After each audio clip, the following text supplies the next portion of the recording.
Hello, all my friends at Scioto County Daily News. This is Asta, and today I want to talk about generational gaps, specifically between the children and parents of today. Now, a little disclaimer, I've only been on one end of the child-parent relationship, but in doing so, I've picked up on a few things that I'd like to share. So here is my open letter. Dear parents, here's 5 things that you should know about us. Number 1, the education system is not exactly what you remember it being. As I'm sure you've heard, college debt is at an all-time high. The average college tuition for a public university in 1971 was $8,000. Now it's $21,000, and that's adjusted for inflation. Also, job placement rates. Out of college, only 27% of students are going into fields that their major is actually in. So yeah, we're stressed. We don't really know what we're doing, and it's really, really stressful for us to try and figure out what our place in the world is right now. I promise we're not just crying and looking for handouts from other people. We're working hard, but the opportunities that used to exist just aren't quite there anymore. Number 2, mental health issues are real and need to be discussed.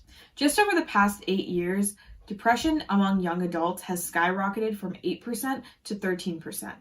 And part of this is kind of a good thing. It shows that the stigma around mental health is starting to come down and that barrier is being broken. But still among older generations, there's a lot of naysayers that like to think that young people are just whining or crying or over dramatizing their issues. But in reality, these are real medical problems that need to be treated. And it's better now. We have the tools to actually seek those out so that people can start to feel better and feel good. But it's really detrimental to your kids when you don't take their illnesses seriously, even though you might not be able to see them or quite relate to them.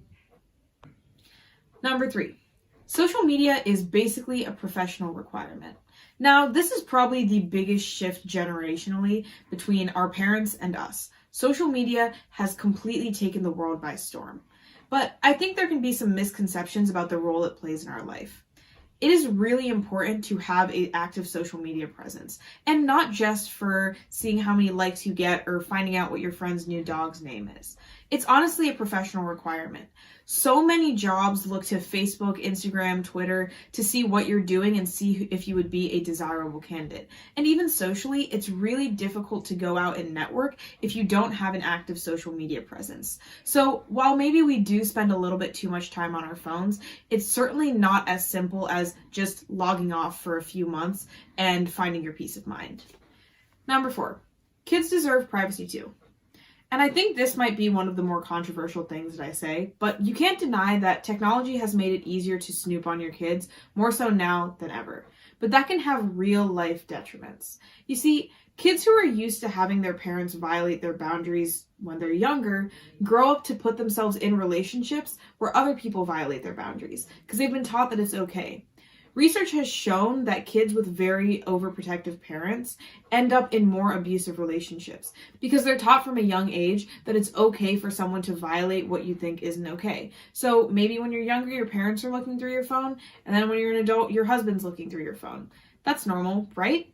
But actually, it's a really unhealthy behavior.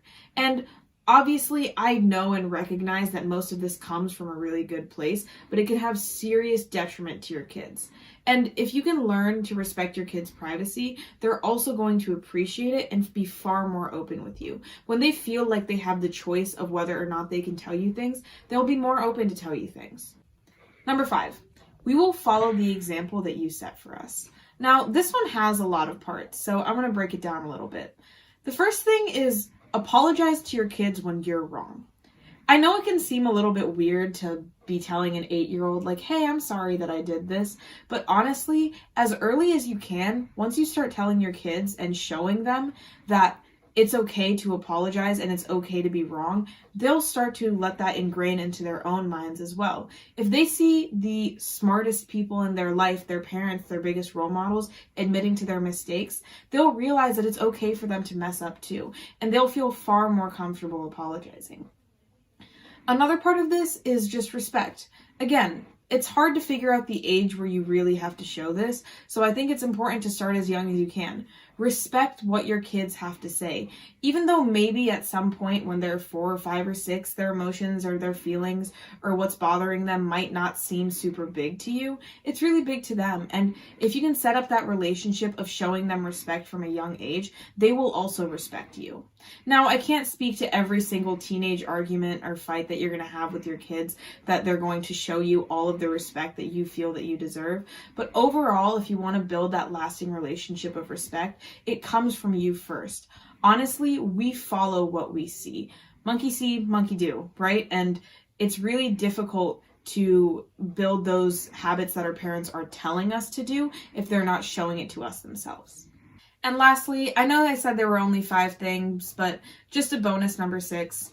We appreciate you and everything you do for us, even though we don't always love to say it. And all I'm trying to do today is maybe give you a different perspective that you haven't necessarily gotten, but I have so much respect for all of the parents out there that work so hard to provide an amazing life for their kids and build a relationship that can last a lifetime. Thank you for watching. That's it for now. Keep an eye out for my next video. See you soon, Scioto Daily News.